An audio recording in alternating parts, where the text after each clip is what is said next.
tem que compartilhar no outro, tá? No YouTube também, né?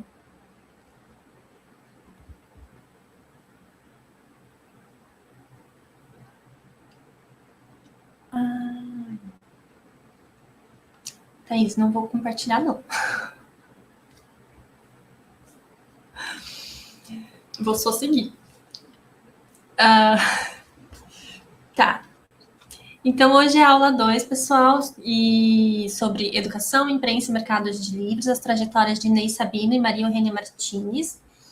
Essa escolha, esse recorte dessas duas autoras, né, uma brasileira e uma chilena, ela vem da minha pesquisa de mestrado, que eu faço um estudo comparado entre Brasil e Chile, de livros de biografias, e dentre os autores que eu estudo essas duas mulheres, por isso que elas estão aqui hoje, e a gente vai ver um pouquinho sobre a trajetória delas, e no campo das letras, no campo intelectual, e um pouquinho também dessa produção biográfica, escrita delas, pensando nas temáticas que a Thaís já veio discutindo um pouco na aula passada, que vão ser retomadas hoje, vendo como isso aparece no caso específico da Inês Sabino e da Maria Eugênia Martins.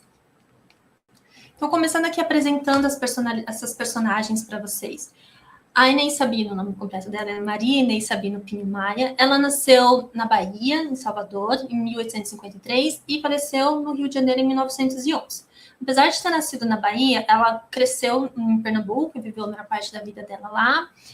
E por ser uma mulher das camadas médias e altas da sociedade, ela teve a oportunidade de estudar fora, então ela fez parte da formação dela na Inglaterra, ela chegou a ingressar na Sorbonne, em Paris, mas devido ao falecimento do pai, a situação financeira da família dela se alterou um pouco e ela precisou retornar para o Brasil e dar continuidade aos estudos dela de forma particular, privada, em casa, aqui no Brasil. Devido a essa formação, esse acesso, esse privilégio que ela teve de estudar e de se formar, desde a adolescência, ela tem uma relação com a escrita, ela já escrevia poemas, contos, etc. E na vida adulta dela, ela buscou se profissionalizar como escritora.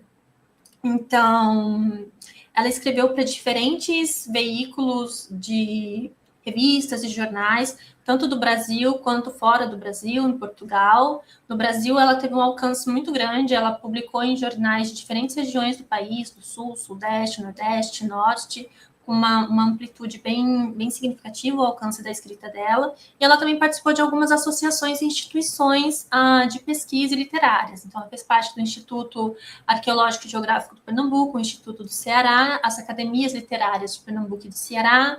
Ela fez parte também de associações femininas que lutavam pelos direitos das mulheres. Então, a Associação Protetora das Costureiras, a Liga Promotora dos Trabalhos Femininos e a Sociedade Aves Libertas, que era uma sociedade formada por mulheres abolicionistas que faziam ações, movimentações e publicavam coisas em prol da abolição.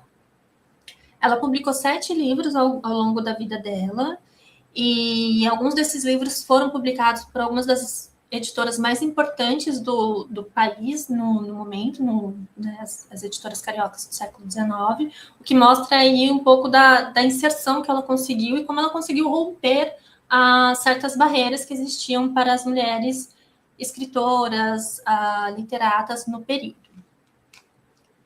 A outra personagem que a gente vai estudar é a Maria Eugênia Martins, que é uma chilena. A Maria Eugênia Martins já é um caso um pouco mais delicado, porque eu não tenho muitas informações sobre ela, é muito difícil encontrar dados sobre ela. Então, eu sei que ela nasceu em Copiapó, que é na região norte do Chile, mas não se sabe exatamente em que data e nem onde ela faleceu, nem quando. Estima-se que ela tenha nascido por volta de 1860 e 1870, porque a Maria Eugênia Martins ela fazia parte de um grupo de escritoras que eu vou comentar um pouco mais para frente. Então, a estimativa da idade dela é em comparação a essas outras autoras, porque como ela estava ali publicando nos mesmos veículos que essas mulheres, textos com mesmas características, ela estava imersa, ela estava inserida nessa rede de sociabilidade de escrita, estima-se que ela deve ter mais ou menos a mesma idade desse grupo de mulheres que nasceram aí por volta de 1860, 1870. Então, essa é a estimativa que se tem. A gente sabe que ela mudou para São Bernardo, que é uma comuna que fica na região metropolitana de Santiago. Santiago é a capital do Chile. E no Chile tudo fica muito centrado ali na capital. Então, ela mudou para essa região. E ela foi educadora, escritora e ensaísta. Então, ela escrevia para alguns veículos da época, como a revista literária La Lira Chilena, El Búcaro Santiaguino, La Revista Cômica. A gente também sabe que ela foi educadora porque ela participou ela se apresentou num congresso pedagógico. Também o contexto da época, eu vou falar um pouco sobre isso, era um dos principais espaços de atuação da Femininos. E aí, na imprensa periódica, dentro desse campo da educação, ela é onde se dá a produção escrita dela. Ela teve apenas no que eu encontrei em relação a ela, porque aí também, como é muito difícil esse levantamento material, não é uma personalidade muito bem documentada, então fica meio arriscado dizer o que ela fez, o que ela não fez. Então, eu vou falar aqui do que eu tenho acesso. Então, eu tive acesso a um livro que ela publicou e sei que ela também escreveu um capítulo de um livro falando sobre os colégios de meninas no Chile. Então, ela faz um levantamento nesse capítulo sobre todos os colégios femininos, quem fundou, quem dirigiu, etc. E dessa produção, para além da produção na imprensa periódica, é o que eu tenho de registro dela no mercado editorial. Eu organizei de uma maneira um pouquinho diferente a minha apresentação e a aula de hoje, porque a metodologia de trabalho que eu uso é a história comparada. Então, eu coloquei aqui já comparando, colocando uma e outra, não vou falar de uma e depois da outra, já vou mostrando os temas e como aparece em ambos os casos. Eu vi aqui a pergunta da Mônica de como eu cheguei nessas mulheres, se eu não tinha tanta informação sobre elas. Eu cheguei por meio das fontes, dos livros, porque o foco da minha pesquisa é estudar galerias de celebridades, que são livros de coletâneas biográficas, e as duas escreveram esses tipos de livro. Então, eu cheguei a partir dos livros é que eu cheguei nelas. Então, eu sabia que elas tinham publicado esse livro, por isso que elas entraram na minha pesquisa, e aí eu também estou estudando um pouco mais da trajetória delas, para entender como elas publicaram esses livros, como elas se inseriram nesse meio, como elas organizam essas obras e tudo mais. E aí, já pensando nisso, né, nessa trajetória delas, um dos primeiros pontos que a gente tem que chamar a atenção aqui é sobre o tema da educação feminina no século XIX. Essa foi uma questão chave desse período, porque, num primeiro momento, houve um interesse de diferentes setores da sociedade, tanto conservadores quanto liberais, em relação à educação feminina, porque eles viam nela uma importante chave de controle social em relação às mulheres, né? Tanto os setores liberais quanto os conservadores, eles consideravam que a mulher ela deveria ser o bastião moral da sociedade, a base moral da família. Então, para eles era muito importante educar as mulheres, porque as mulheres eram as responsáveis por cuidar das crianças e educar as crianças. Então, educar as mulheres era fundamental para educar as crianças, porque elas iriam ali introduzir as primeiras noções de orgulho pátrio, de história, de cultura. Então, essa questão da educação feminina no meados do século XIX, ela emerge nesse lugar de preparar a mulher para o exercício da vida doméstica, de mãe e esposa. No entanto, apesar desse objetivo primordial, uma vez que as mulheres começam a ser instruídas, elas vão fazendo usos diversos dessa educação. Então, elas começam a se valer desse conhecimento que elas estavam adquirindo para se inserir em certos espaços. Então, a gente começa a ver algumas mulheres se profissionalizando. É claro que ainda em algumas profissões que eram aceitas, bem vistas para mulheres, então, enfermeiras, professoras do ensino básico, professoras de ensino infantil, cuidadoras. Estava conversando aqui com a Mônica sobre a questão das secretárias, então muito nesse lugar de auxiliares. E também algumas delas, principalmente aquelas com situações financeiras um pouco melhores, começaram a fundar seus próprios jornais e revistas. Então, essa educação, ela é um pouco uma faca de dois gumes, porque, de um lado, eles pretendiam educar as mulheres para conformar elas a uma realidade doméstica, mas, por outro lado, essa educação serviu como instrumento de emancipação para algumas dessas mulheres.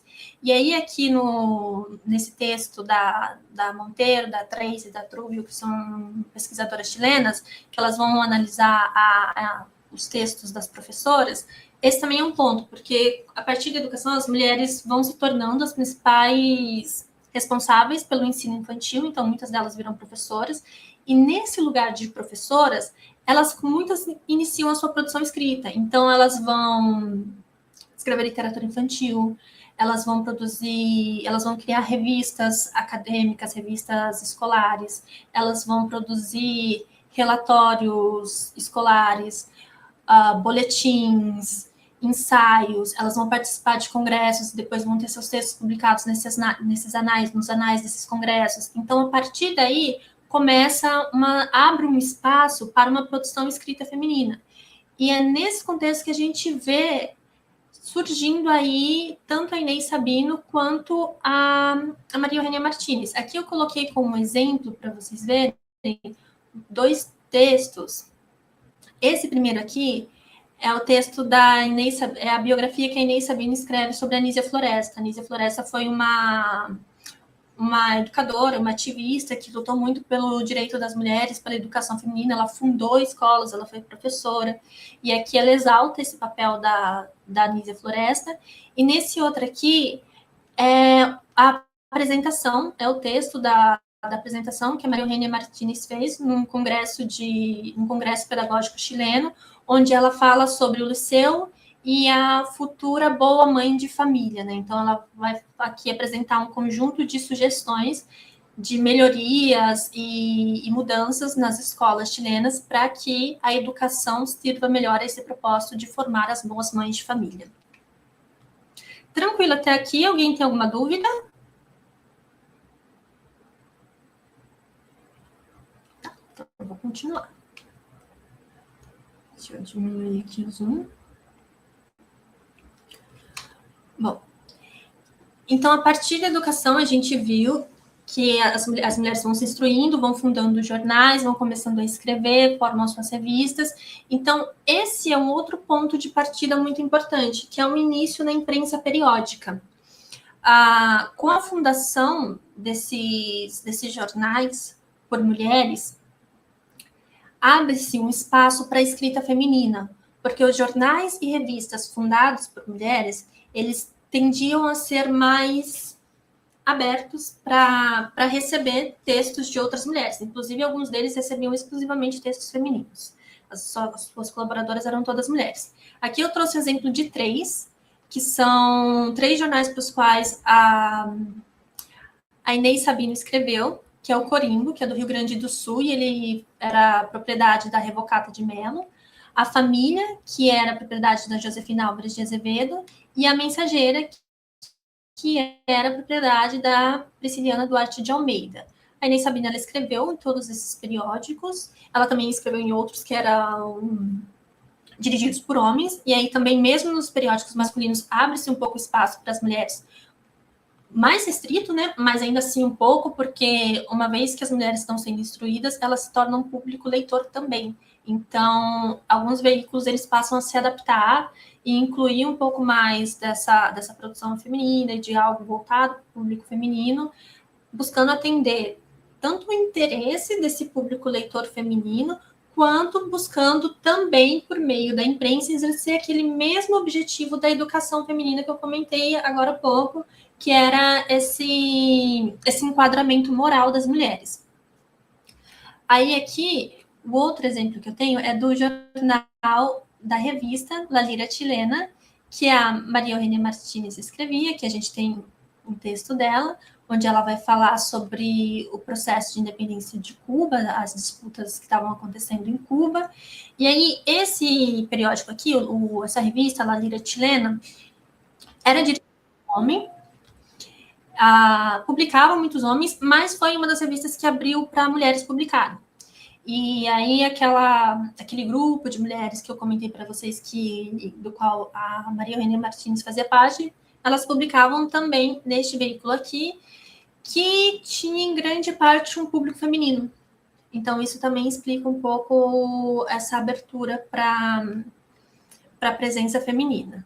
Outra explicação que ajuda a gente a entender essa inserção das mulheres são duas transformações de um contexto mais amplo no Chile, que é em 1877 é promulgada uma lei, o Decreto Amunátegui, que ele permite às mulheres acessarem ao ensino superior. Então, as mulheres elas passam a ter uma educação agora, elas passam a poder se profissionalizar e a ter acesso a uma educação mais específica, né, uma formação profissional. E num momento justamente em que a imprensa ela está se abrindo para textos mais especializados, então há essa conversão, nessa convergência do momento que as mulheres estão se especializando, também no momento em que a imprensa está buscando mais pessoas especializadas para escrever, e também no momento de ampliação da imprensa no Chile, porque na década de 70 a gente tem aí a entrada de um governo liberal que também criou uma nova lei de imprensa, flexibilizando, diminuindo muitas das censuras e restrições que existiam à imprensa na época, que ajudou vários veículos a se consolidarem, a ampliarem, a surgirem novos veículos da imprensa periódica, jornais, revistas, folhetins. E somado isso ao público feminino, isso vai abrindo mais espaço para as mulheres publicarem. Então, essa inserção das mulheres no campo das letras se dá acompanhando aí também essa transformação no campo da história da imprensa.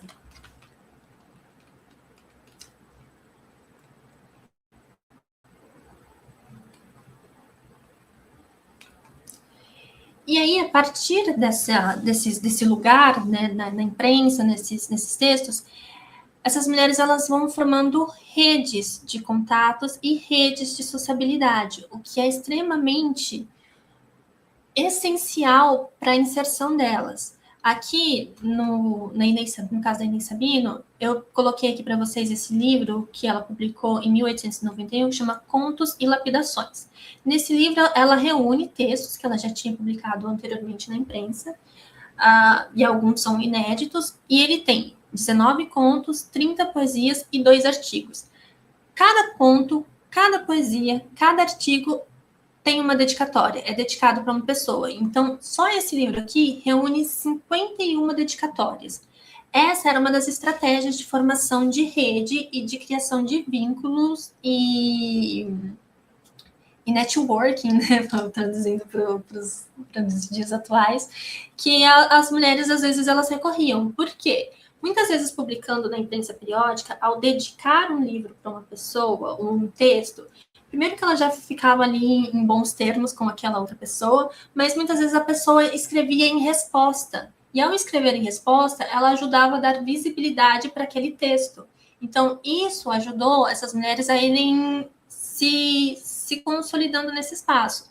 Outra estratégia que muitas vezes elas usavam era, além das respostas, né, elas não respondiam os textos umas das outras só necessariamente quando tinha a dedicatória, mas muitas vezes existia essa interlocução entre elas, então elas liam o trabalho e aí escreviam um texto fazendo comentários sobre, então uma dando visibilidade para o trabalho da outra.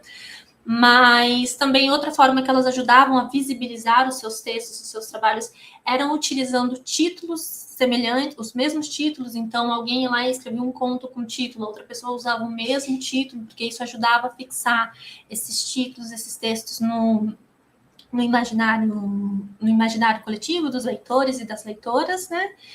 E no caso da Inês Sabino, ela estava imersa numa rede de escritoras bastante ampla e complexa que envolvia escritoras de diferentes regiões do país, e a gente já viu isso ali quando eu mostrei um pouco dos periódicos, que tinha periódico do Rio Grande do Sul, tinha periódico de São Paulo, ela escreveu periódicos de Minas Gerais, no Nordeste, no Norte, mas também em Portugal, então essa rede dela era transnacional. E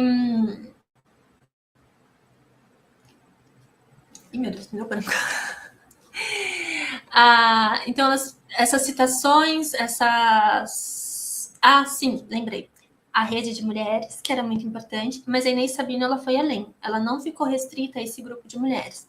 Nas dedicatórias dela, ela também muitas vezes dedicava os textos dela a figuras eminentes do campo político e do campo literário. Então, quando a gente olha as obras delas e as citações, a gente vê muitos textos dedicados para algumas das figuras que futuramente foram os fundadores da Academia Brasileira de Letras.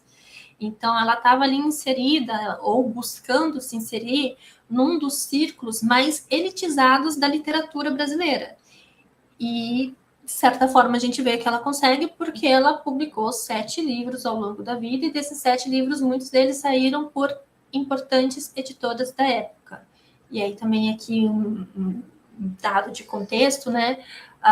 Geralmente as pessoas que trabalhavam as impressões de livros e as impressões de jornais, revistas, muitas vezes usavam os mesmos maquinários. Então, as pessoas envolvidas nas produções de jornais eram as mesmas envolvidas nas produções de livros e eram os mesmos envolvidos na escrita desses livros. Então, muitos desses membros da elite literária eram também eles mesmos editores e redatores.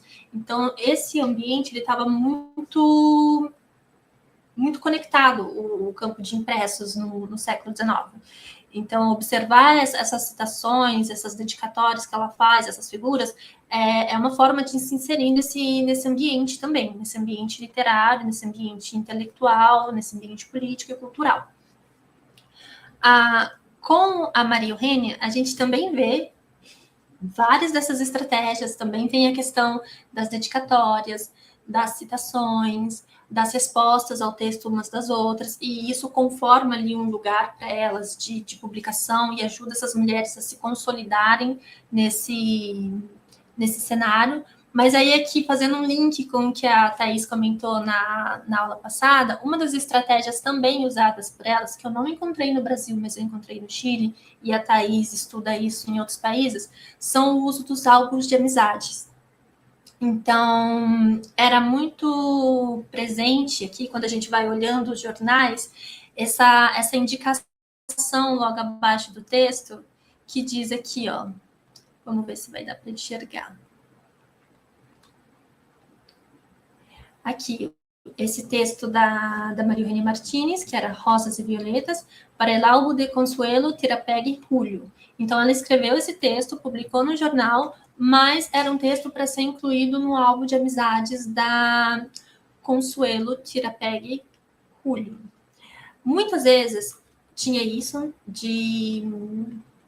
delas escreverem os textos para serem incluídos nos álbuns, mas a recíproca também era verdadeira. Às vezes, os textos dos álbuns iam parar nos jornais. E por que isso é importante, pensando na situação das mulheres em específico? Porque os álbuns de amizade, eles eram objetos pessoais, eles eram objetos privados. Então, ele tinha essa dimensão da vida privada, da vida doméstica. E por isso era aceitável as mulheres utilizarem esse tipo de escrita e que isso circulasse entre elas. Só que a partir desses álbuns, que era algo supostamente particular, privado, doméstico, existe essa intersecção com o público. Então, elas negociam aí, elas vão usando o privado para entrar no público. Então, é aceitável esse tipo de relação, porque é como se elas não estivessem extrapolando tanto a área que é permitida para elas. E aí a gente vai vendo como acontece essa negociação, né? Dentro do público e do privado, delas migrando usando aquilo que era previsto para ser algo privado, particular, como uma inserção no espaço público e na construção de redes, na construção de visibilidade, na sua validação enquanto escritoras, enquanto poetisas, enquanto ensaístas, enquanto intelectuais.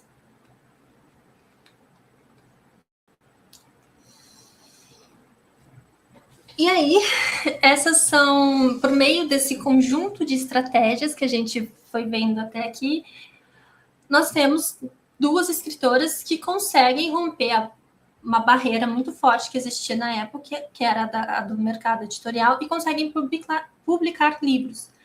Porque um aspecto importante é que, geralmente, as mulheres, elas publicavam... Aqui a Denise comentou, parece que elas usaram mais os afetos que as brasileiras. O álbum de amizade, ele tem essa dimensão bem afetiva, né? Mas quando a gente olha os textos das brasileiras, também tem um pouco essa questão. Elas demonstram muito respeito, muito carinho, mas eu acho que tem mais essa dimensão mais pessoal, no caso delas. Para mim, me parece mais, que se constrói a partir de uma relação pessoal. Tem razão, faz sentido. Mas, enfim. E aí, como se dá essa questão do mercado editorial? O mercado editorial, ele era um pouquinho, embora ele fosse conectado ao mercado de impressos, periódicos, jornais, revistas, folhetins, os livros, eles eram materiais produzidos com folhas, com um processo de produção que era mais caro e era mais complexo, e isso dificultava mais ainda as mulheres terem acesso, porque muitas mulheres não tinham renda, se tinham era uma renda limitada, então elas não tinham dinheiro para financiar as suas próprias publicações, e muitas vezes esse espaço, que era um espaço majoritariamente masculino, também não financiava ou não queria publicar mulheres. Então, quando a gente olha para escritoras oitocentistas, a maior parte da produção escrita delas se encontra na imprensa periódica, em grande volume. Algumas, como é o caso da Inês Sabino e da Maria Eugênia Martins, elas conseguem romper essa barreira e chegam a publicar livros. Só que mesmo publicando, esses desafios ficam evidentes, né? Então, a Inês Sabino, ela costuma comentar nas introduções dos livros delas, e principalmente nos primeiros, ela falava mais isso, sobre o quão desafiador era escrever e publicar um livro, porque existia muito preconceito, porque existia pouco espaço, porque existia muita crítica, porque ela não tinha recomendação, ela não tinha apoio. Então, isso ajuda. Então, elas entram, mas entram com muita dificuldade. E um dos exemplos aqui que a gente consegue perceber o quão difícil era para as mulheres é quando a gente é em relação aqui com o livro da Maria Eugênia Martins, o Mulheres Célebres de Chile, que é uma das minhas fontes de pesquisa do mestrado. Esse livro, eu coloquei aqui para vocês a última página dele, onde tem a assinatura da data. É um livro que tem 26 páginas. A data de assinatura do texto é 18 de setembro de 1910, mas o livro foi publicado em 1911. Por que tem essa data aqui? 18 de setembro de 1910 é a celebração do centenário da independência do Chile. O processo independentista do chileno, ele teve duas etapas, duas fases, e aí os historiadores da época, e depois se manteve, eles decidiram colocar como marco celebrativo da independência do Chile a primeira experiência independentista, que ficou conhecida como Pátria Guerra, que durou de 1810 a 1814. Então, quando eles celebram 18 de setembro. 1910 era a comemoração do centenário dessa independência. A Maria Eugênia Martins produz esse livro sobre mulheres célebres de Chile para falar sobre a participação das mulheres na independência e na formação do país, para exaltar a participação feminina ao longo da história e fazer esse discurso pátrio, colaborar com a efeméride, com as celebrações. Só que o livro dela sai depois. Então, qual é o sentido de você fazer um livro pensado para o centenário que sai depois? Provavelmente houve atrasos, houve dificuldades, e por isso o livro sai depois. Outros indícios das limitações editoriais que essa obra aparentemente enfrentou tem a ver com o volume, o tamanho. Então, é um livro muito pequeno, de 26 páginas.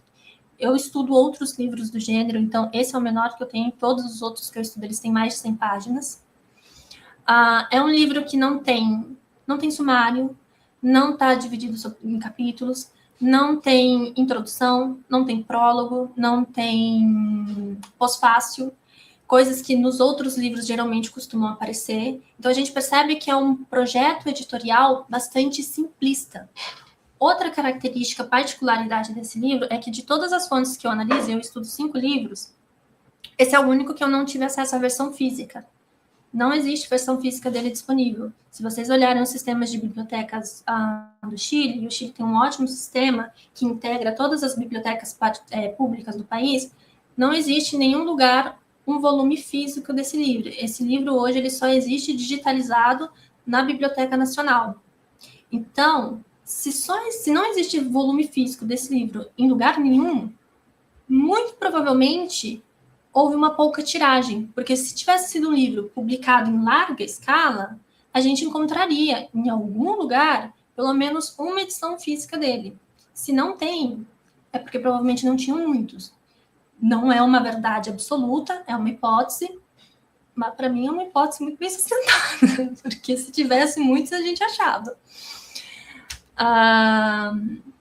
Então a gente vai vendo aí que mesmo quando as mulheres entram, primeiro que elas têm uma série de desafios para entrar e a gente já viu aqui todo o esforço e mecanismos que elas tinham que usar.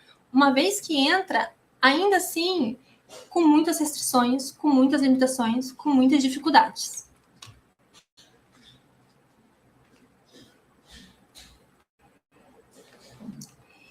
E aí, para lidar com esse cenário que era tão hostil a essa inserção das mulheres, uma outra estratégia adotada por elas era a retórica da autonegação, que a Thaís também comentou um pouquinho na aula passada. Que é o quê? Que é se autodiminuir, desvalorizar a sua produção, a sua capacidade intelectual, a sua capacidade cognitiva, para evitar possíveis rechaços do público. Então, você já se coloca numa posição subalterna para não te colocarem lá, para dizer, tipo, olha, eu sei que é muito irrelevante o que eu tenho que dizer, eu sei que não é importante, eu sei que ninguém vai ligar, porque aí você já prepara um pouco o público para eles não te apedrejarem, digamos assim. Então, você já se coloca ali numa posição secundária.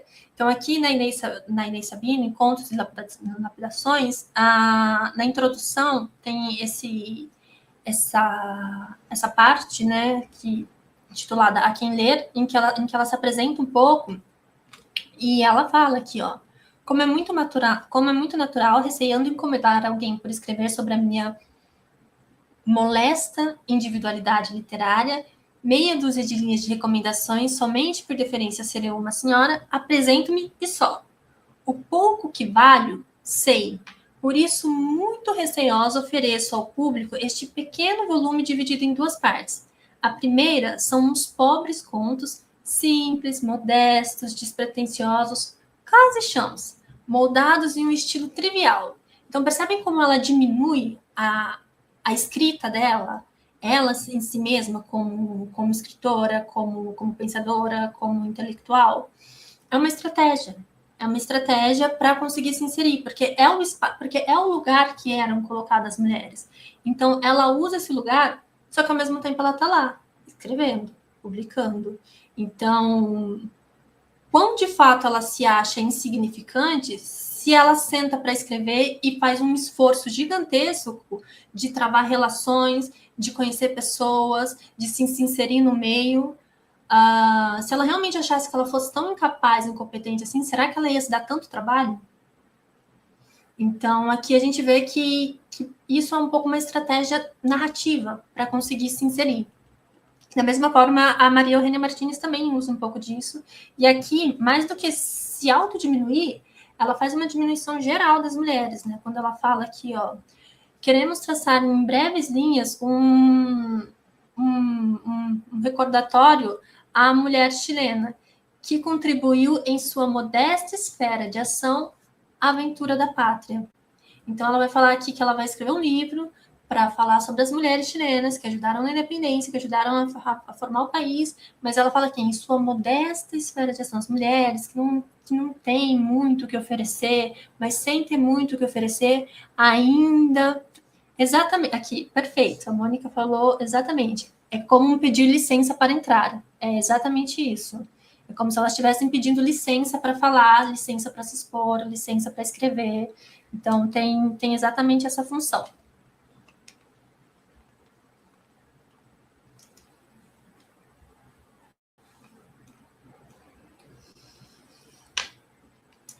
E aí a gente chega nas biografias em si, porque elas estavam lá escrevendo, colocando buscando esse lugar, né? Elas pedindo essa licença para falar, mas uma vez que elas conseguem a licença para falar, elas vão usar esse espaço de fala para exaltar mulheres.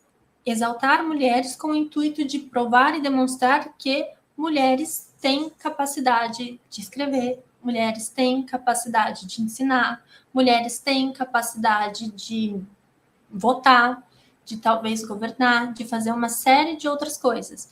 Então, para isso, elas recorrem às biografias, que era um gênero textual bastante explorado nessa época. Então, elas também se utilizam de um gênero textual que estava em alta, né? O que também ajuda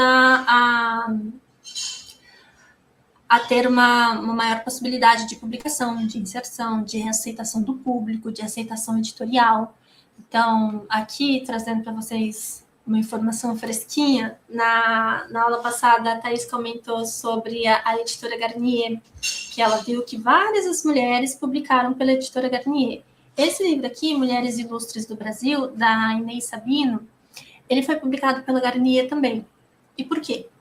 A Garnier era uma editora francesa, e na França, esse trabalho editorial, ele era um ofício de família, e que se passava de pai para filho. Então, as famílias, inclusive, Garnier é o sobrenome da família, né? As editoras muitas vezes levavam o nome da família, e que foi crescendo muito na França no final do século XIX, no final do século XVIII e comecinho do século XIX, a ponto de começar a saturar o mercado europeu, porque a França era o principal polo ali de produção editorial. Então, eles não produziam só livros franceses, mas também eles imprimiam e editavam livros de outros países.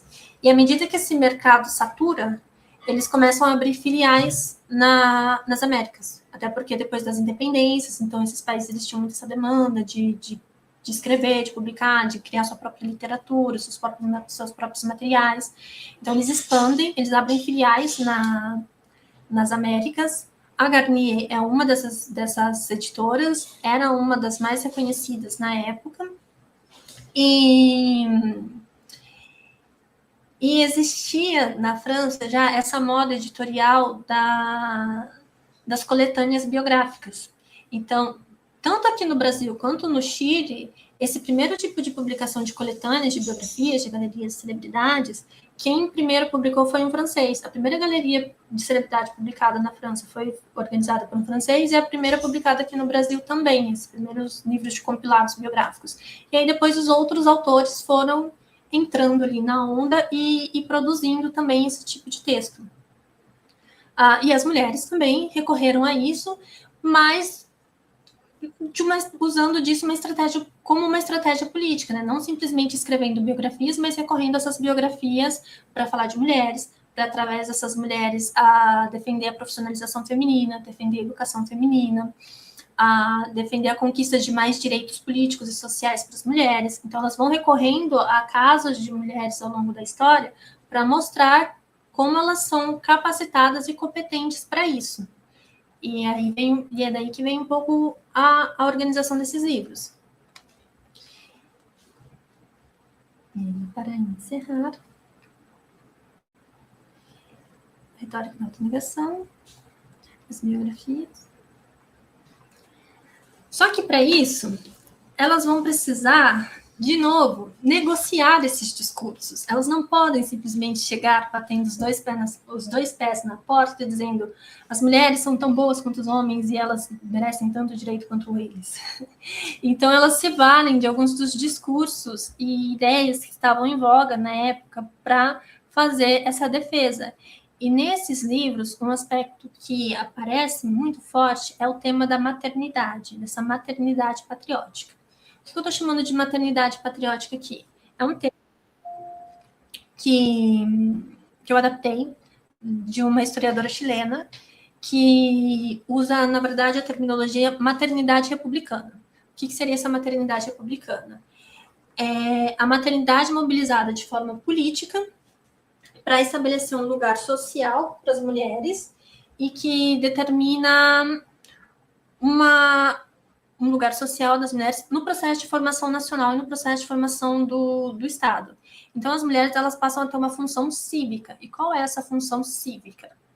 Educar os futuros cidadãos e cidadãs da pátria. Então, cabe às mulheres transmitir os valores cívicos, pátrios, cristãos para as crianças, para que no futuro eles sejam bons líderes, no caso das mulheres, boas mães de família, boas esposas.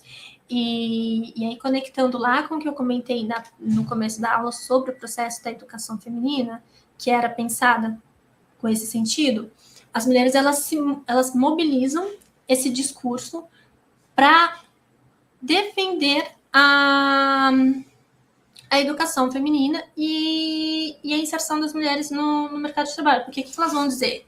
Elas vão dizer que quanto mais científica, filosófica, reflexiva, complexa for a educação das mulheres, quanto mais competente forem as mulheres, se elas trabalharem, se elas tiverem outras atuações sociais e públicas,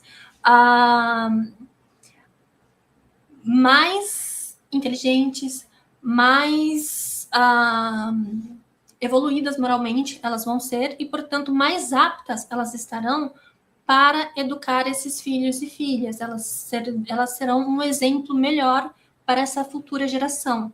Então, começa aí essa disputa.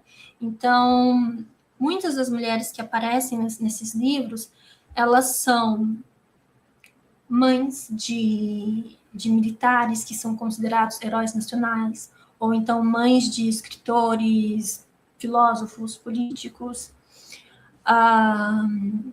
Quando elas não são mães de pessoas específicas, ainda assim, a profissionalização dela, de alguma forma, é relacionada à maternidade, como a Maria Eugênia Martínez faz aqui nesse trecho que ela fala sobre a Rosário Ortrego. Rosário Ortrego era uma literata chilena, bastante conhecida ainda em vida, ela recebeu reconhecimento ainda em vida, e quando ela vai falar sobre a Rosário Ortrego, ela fala que ela escrevia os poemas dela inspirada nos filhos, quando ela estava lá fazendo os filhos dormirem. Então ela fala, tipo, olha, ela só foi uma poeta tão grande, uma escritora tão maravilhosa, porque ela tirou isso da inspiração materna. Então, isso também é uma forma de validar e legitimar com que elas falem, com que elas se posicionem, com que elas disputem. Então, nessas entrelinhas, o Opus Comunitário da Anísia Florestas, esse argumento, sim, elas valem muito do tema da maternidade para conseguir colocar ideias políticas que elas tinham. Então, elas vão usando esse recurso narrativo. E aí, aqui eu até coloquei um slide específico para isso, que é em relação à defesa, né, do direito das mulheres, em que eu vou ler aqui o trecho porque eu acho muito interessante, em que ela fala em que ela diz o seguinte, da Inês Sabino, Mulheres Ilustres do Brasil. Quando a válvula do progresso conceder à brasileira ilustrada o lugar que lhe compete nas artes, letras e ciências e no jornalismo, quando o homem se convencer que a mulher pode enfrentá-lo, medindo o pensamento, colocando-se na altura de uma Martinet ou de um George Eliot, as nossas patrícias, tornadas em sacerdotisas do belo, serão as melhores professoras dos seus filhos, a cadeira de ouro da Liga Social, a devotada mãe de família, que, conhecendo o cultivo mental, atrairá pela virtude a seu marido, tornando da sua casa o paraíso de onde o mais recalcitrante jamais se afastará, indo procurar, longe daí, pecaminosas distrações. Então, essa defesa da instrução feminina em prol de um objetivo moral, porque se a mulher for super inteligente, super competente, ela vai, consequentemente, influenciar o marido, influenciar os filhos, e ela vai influenciar toda a sociedade. É por isso que a gente precisa que as mulheres estudem, que as mulheres trabalhem, que as mulheres estejam em todos os lugares. Então, esse é o discurso. Aqui, na Maria Eugênia Martínez, isso aparece como? Quando ela fala da Antônia Salas, que foi uma filântropa.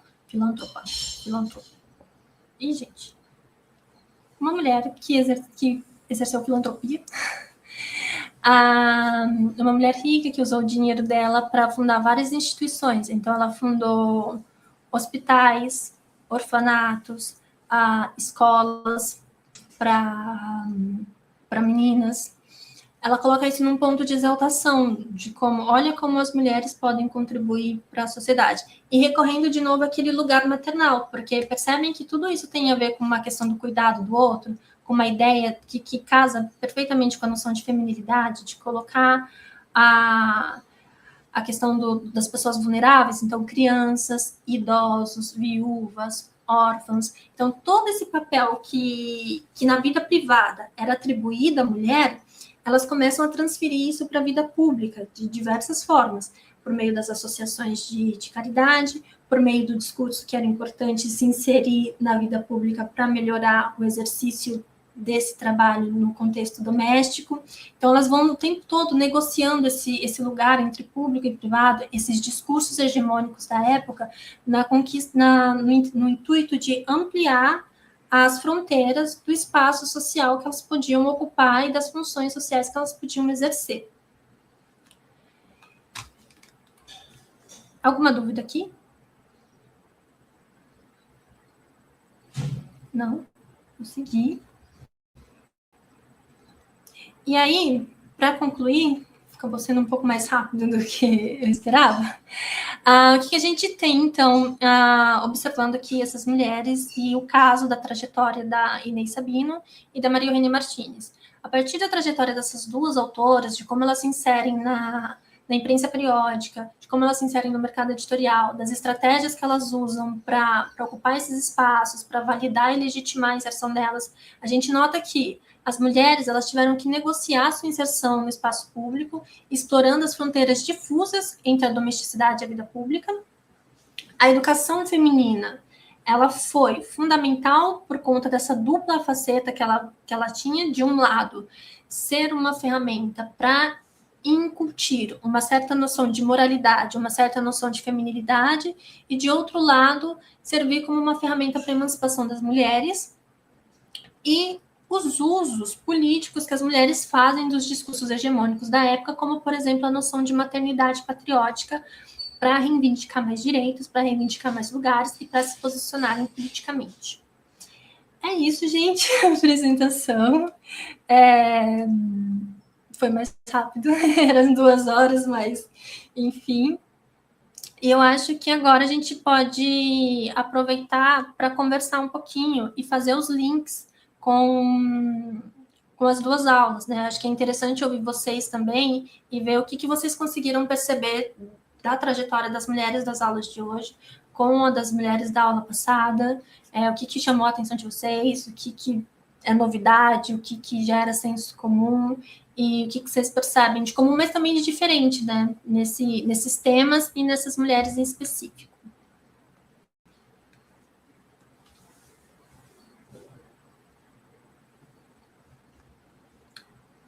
E podem ficar à vontade para abrir microfone, câmera, para falar, enfim, toda reflexão, todo comentário será muito bem-vindo.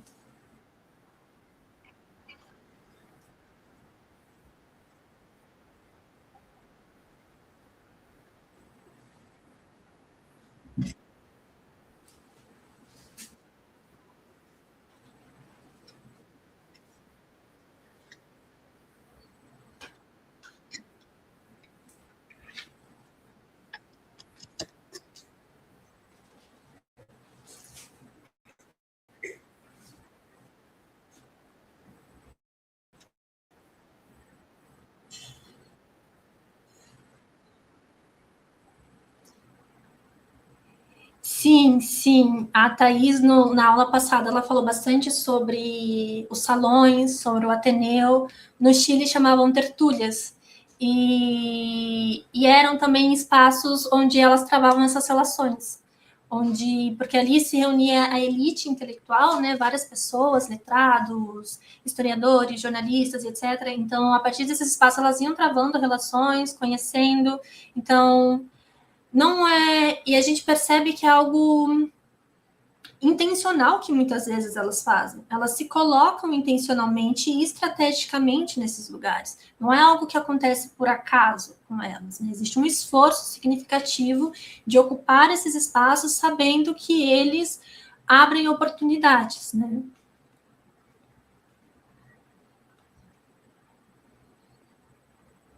Ai, muito obrigada, Gabriela. Eu li aqui o comentário sobre a didática, eu fico muito feliz que você conseguiu entender. E que fez sentido. Que bom.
Você quer comentar ou responder, Thaís?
Obrigada, eu que agradeço.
Ah, muito obrigada, Rose. Que bom, fico muito feliz que você tenha gostado, que está ajudando e que seja esse momento prazeroso, né? Que eu acho que o estudo também tem que ser, não tem que ser só um fardo, uma carga, que é importante também que seja um momento de prazer. E fica aqui na torcida porque você entra no mestrado, é sofrido, é desesperador, mas dá para tocar. A Thaís tá aí no doutorado dando aula também, tá, enfim, desesperada, mas está indo e a gente vai formando essas redes para se ajudar. Em relação ao tema da democratização das informações, dos acessos e tudo mais, lá no nosso Drive, eu vou compartilhar essa informação aqui que eu já estou vendo algumas pessoas saírem, a gente tem uma pasta nas duas aulas que são sugestões discentes, que são os textos que vocês sugeriram aqui no chat. Então, eu vi que a Júlia Maria Guimarães Lopes, ela sugeriu aqui um texto da Joanna Rose, eu acho, Joanna Rose, acho que assim se fala, How to Suppress Women's Rights. Então, eu coloquei lá, e lá eu também coloquei algo que eu acho que pode interessar alguns de vocês. Eu falei sobre os álbuns de amizade, e lá no Chile tem uma musicista do século XIX que ela teve um álbum de amizade e eles digitalizaram. Ela teve dois. Então, os dois álbuns estão digitalizados. Então, quem tiver curiosidade de ver como funcionava, tá lá. E também coloquei um outro link que é de um projeto feito por uma professora da Universidade da Virgínia, nos Estados Unidos, em que ela fez um levantamento de coletâneas biográficas de mulheres, desses livros que reúnem biografias de mulheres. E ela levantou livros ali de entre 1840 e 1930, se eu não me engano, são mais de 1.200 volumes, então tem lá para quem quiser conhecer mais obras do gênero, quiser conhecer mais mulheres, porque existe sim formação, documentos sobre elas, tem gente trabalhando para levantar esses dados e disponibilizando, então talvez lá vocês consigam conhecer várias outras figuras também. Deixei o link lá, e agora eu vou passar a palavra para a Andressa.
Ah, eu vi que ela comentou que ela usou Inês Sabino para conhecer a Catarina Paraguaçu.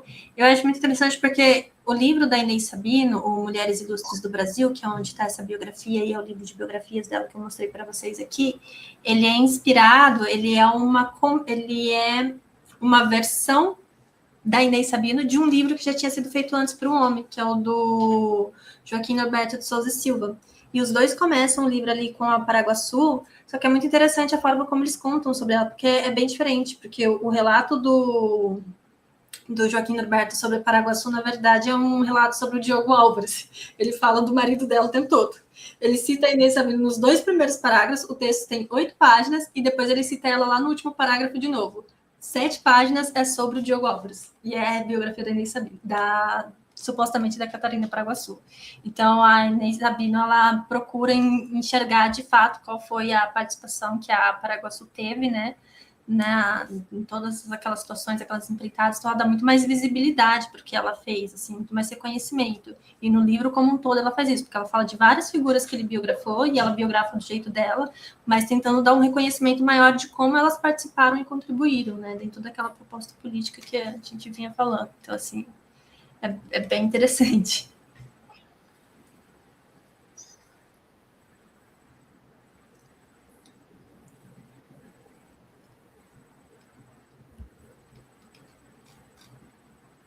Eu acho que é isso. Gente, mas alguém quer fazer algum comentário, um desabafo, perguntas?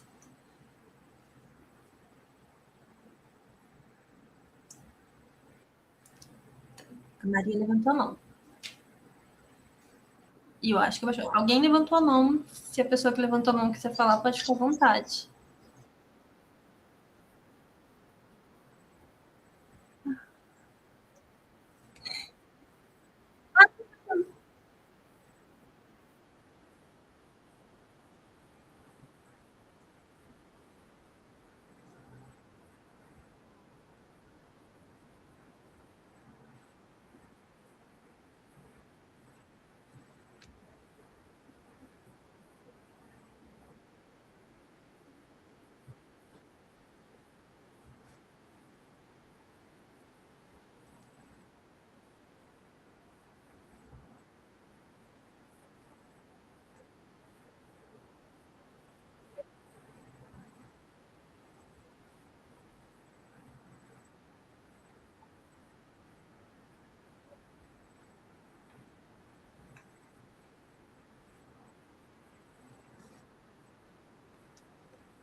Pode ir, pode ir.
Sim. Aí, complementando o da Thaís, o GT de Gênero de São Paulo ele também tem um grupo de leituras que é aberto, e geralmente a gente lê textos sobre a história das mulheres, pensando aí problemáticas.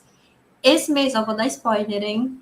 Novidade fresquinha para vocês. Esse mês a gente já tem esse semestre, né? Porque é temático. Esse semestre a gente já tem tema e a gente vai discutir feminicídio. Então, vai ser o foco na violência contra a mulher, mas ali sempre aparecem muitas questões teóricas, metodológicas, de como trabalhar com mulheres, de como trabalhar com essas intersecções, né, que a Thaís comentou aqui, porque realmente eu acho que nos últimos anos, no campo da história das mulheres, tem se batido muito nessa tecla de que são mulheres. As mulheres são diferentes, a gente tem que entender elas dentro do seu contexto e tomar cuidado com, com os reducionismos e as simplificações, né? Mesmo uma personagem conservadora, ela vai ter suas contradições, ela vai ser conservadora em certos aspectos e em outros não. Então a gente tem que olhar caso a caso, detalhe a detalhe, entender que ali existem nuances entre as mulheres em si e dentro de cada personalidade em específico ainda também vai ter ali as suas contradições, né? Porque a história em si é cheia de contradições, né? Não só os indivíduos, mas os movimentos, os grupos. Então a gente também tem que pensar e problematizar isso. E eu acho que essa é uma saída também para você não cair nesse reducionismo que você tá, como você comentou que está preocupada, né, desses estereótipos e tal. Eu acho que é sempre evidenciar, olhar a contradição e reconhecer e falar, olha, tá aqui e é uma contradição. Ponto. Não, não tem que tentar amaciar, não tem que homogeneizar, tem que expor e reconhecer. Eu acho que é isso.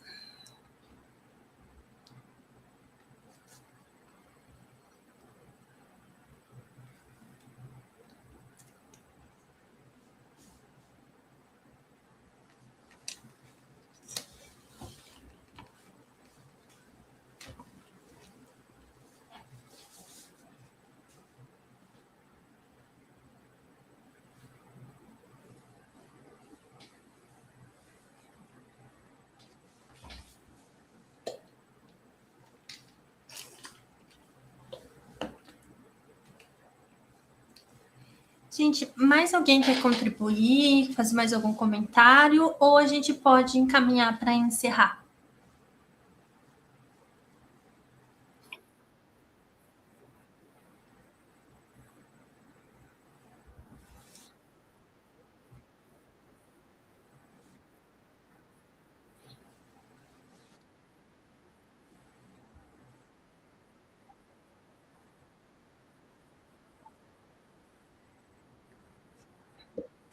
Ah,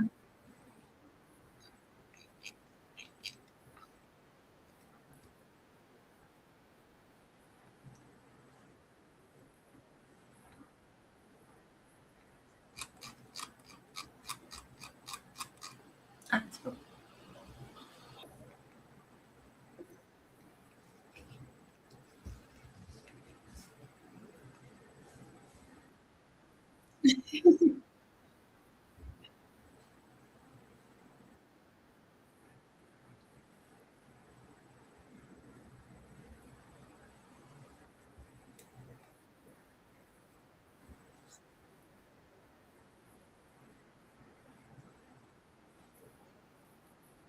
peraí, eu vou fazer agora.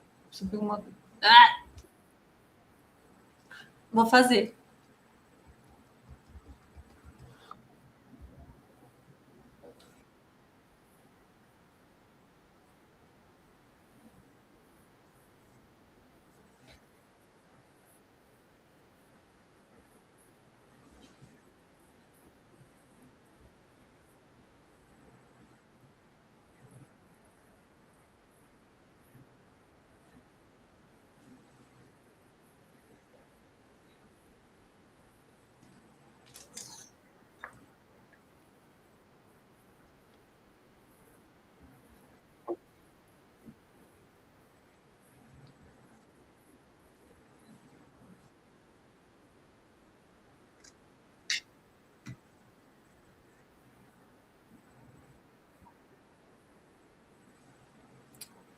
Vou.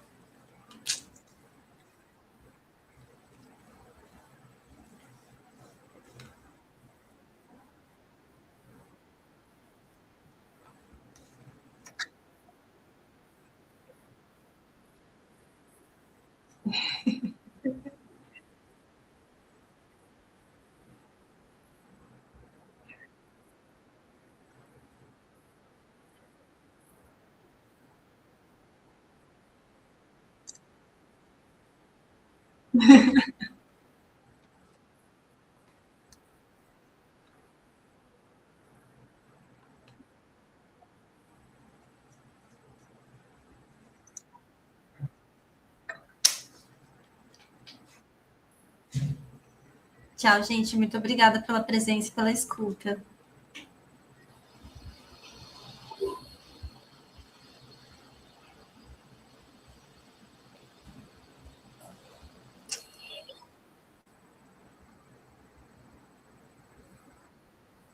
Boa noite.